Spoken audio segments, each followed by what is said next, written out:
So now all that we need to do is we need to just add that sentence over here, which you can say I've already done, that says that participants in the control group were significantly younger than participants in the life skills group. Okay, so that's not a good thing. I mean, that's not ideal. We would have liked the groups to come out and be non-significantly different. So that's something that the researchers would have to consider in terms of how they choose to interpret their data. Or if they want to use age maybe as a covariate to control for differences in age between the groups. Okay, so then let's look at this next question, which is, okay, also at baseline, are there differences in participants' views about whether or not having sex as a teenager is acceptable? And this variable is called sexok.1 as a function of group. Okay, so we're going to come back over here to our data set. We'll go to Analyze again. We're going to go to Univariate again, right? And we already have group in as a fixed factor, so we're really all that we need to do is we need to switch age out, and we're looking for this variable that's called sexok.1. All right, and I'm going to put that in here. All right, it should remember the various things that we've already selected, and those are all still okay, that we want the two keys post hoc if there are differences. So we're going to paste this into our syntax, then we'll go into our syntax window and run this analysis. Okay, so hopefully this looks a little bit more familiar to you now. You see that we're developing this kind of an outline of what we've done. This is the univariate analysis. It shows roughly similar numbers here. They might be a little different if they're missing data for anybody. We come to this test of between subjects effects. We're going to look for a group, and then of course we need error for our term of the denominator and total. And we need all of these columns of data. We need the mean squares, the F, the significance. And that is what we are looking at then to write out and draw our conclusion. That's the data that actually looks exactly like the source tables that you all have gotten comfortable with. Partial eta squared, I should have said on the last one that a bigger number is better. And so this is obviously really small, which matches with the fact that this is a non-significant difference. Let me point that out to you here. So the significance for this group effect on whether or not they view sex as a teenager is okay is non-significant because that's substantially bigger than 0.05. So all we need to do then is we need to write that then in to our results in the assignment. Okay, so we're just going to type that in here. Here we're going to say that there are not significant difference in participants' views about whether or not having sex as a teenager is acceptable as a function of group. That's the independent variable. We put our F with 2 and 5, 111 degrees of freedom, and that value is 0.40, and that is a p greater than 0.05. And then we don't even have to look at the post hocs because we knew that it's non-significant difference overall, and you can see when you look here that the means are very similar. Okay, so let's move on then. What the assignment suggests now is, okay, now we know that randomization was effective. So what we might want to know is if any of the interventions were effective.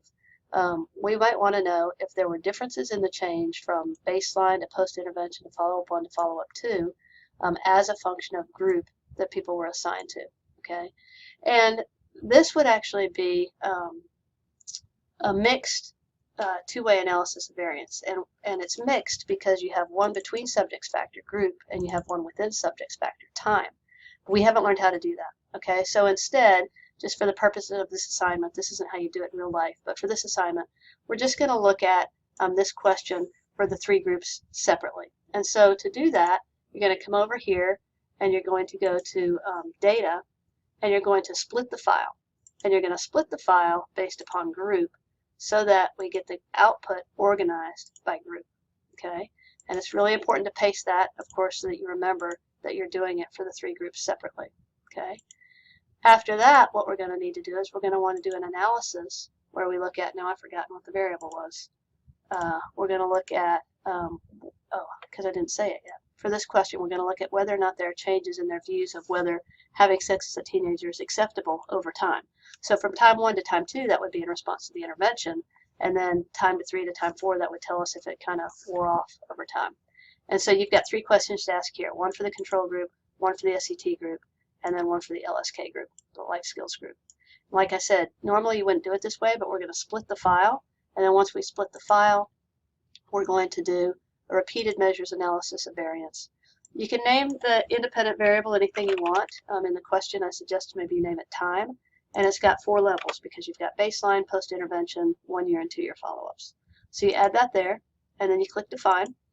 And then here's where it's waiting for you to put in your 4 different measures based on the 4 different levels of time. And so it's a little bit tricky to find these in here.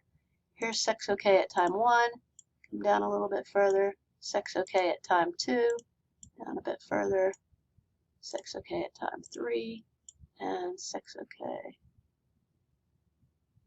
Where are you? There it is. Sex okay at time 4. Okay, we don't have any between subject factors again because we haven't learned how to do that in class. If you were doing it for real, this is where you would put group. Okay, so that you could do a 2-time by group analysis of variance. You'll see here when you go to a post hoc, you can't select post hocs for repeated measures variables at SPSS. I'm not sure why that is, but you can sort of trick it by coming over here and asking for the means for time, and then you can say compare main effects, and you can choose to do one of these post hoc tests. We'll just do Bonferroni. That'll actually do a post hoc for repeated measures, even though SPSS doesn't for some reason want to let you do that. And then we can do estimates of effect size here as well. We hit continue, we hit paste. Now we'll go over to our SPSS syntax window. Make sure you highlight this first, otherwise you're going to get it for the whole group, not for the 3 groups separately, not for the 3 treatment conditions separately. So we do this, we run it. If you go back to the data window, it tells you there that it's been split by group, okay? And so you come here, and what it's going to give you then is 3 separate repeated measures ANOVA. The first one's for the control group. When I scroll down, I get the one for the ones for the other 2 groups, okay? With repeated measures ANOVA, you always just ignore this multivariate test, all right? So just ignore that. You do need to look at this, although I'm not going to make you do it for the assignment, but in case you end up doing this like in your dissertation, this is essentially a test of homogeneity of variance. That's what it works like we did in an independent samples t-test. You want this to be non-significant. If it's non-significant, then you can just ignore it. If it's significant, then when you get down to these effects where you're looking, you would actually do some sort of an adjustment because of it's significant. But for the purposes of this, the assignment you do for me, we're just going to always assume sphericity. We'll assume this was non-significant. And so what we'll be reporting then, and I know this is tricky, so it's got time and it's got these 4 different ones, but we're just using the top one. Then it's got error and it has 4, but we're just using the bottom one. So you're going to do these are the variables that you would, sorry, I keep forgetting to do those. These are the variables that would make up your source table, just so it looks like what you guys are used to seeing, okay? But where we're going to actually look, of course, is in this column to see if it's significant or not. And what we find out is that there is a significant change in subjects' views on whether or not having sex as a teenager is okay for this group, okay? So this is where you always look for repeated measures, the test of within subjects effects. You skip this one. We didn't have a between subjects effect. Here are the means I asked it to give me.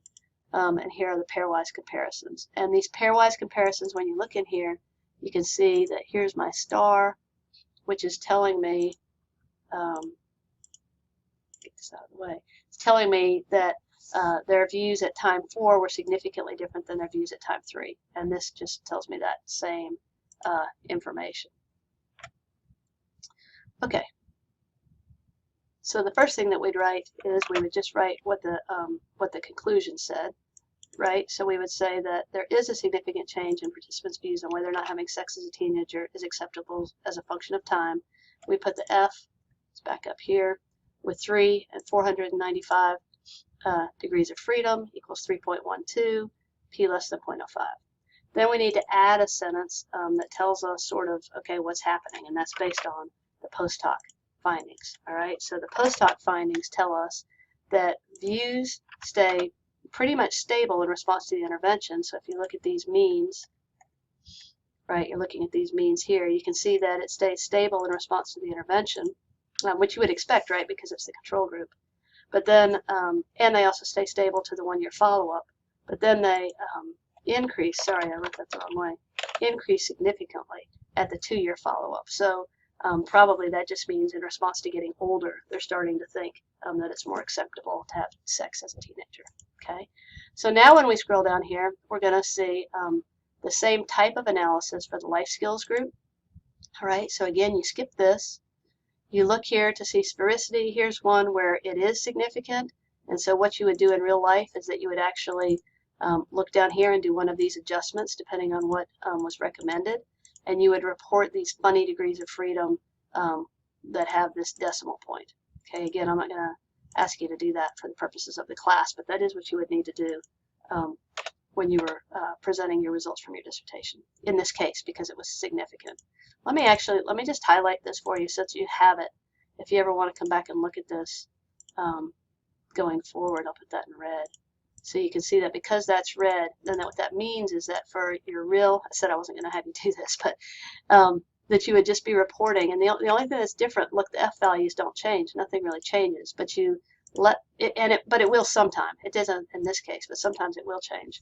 But you would actually report degrees of freedom 1.02, comma, 161.75. Okay. But for this class, we're just going to assume sphericity. And so you'd be reporting that for this group with 3 and 477 degrees of freedom, here's your significance. This is the data that you need for your statement. So we would just write that in here then for this group. Okay, so what I want to do now is I want to let you do this one on your own, and I'll leave a place that you can check this. I'll post it somewhere so you can find it, so that you can make sure that you're actually understanding how to do that. And I'm not going to ask you that question. Okay, so this will give you a way to check that you're getting it for the third group, the LSK group. Oh gosh, I'm so sorry. These are mixed up. Okay, this is actually the LSK group. I apologize, they're in a different order than I was expecting. So this conclusion was actually for LSK. All right, but the one down below this is the SCT. Let me show you. The one down below this is for SCT. So you can answer it for the SCT group, and that'll give you a chance to practice on that. Okay?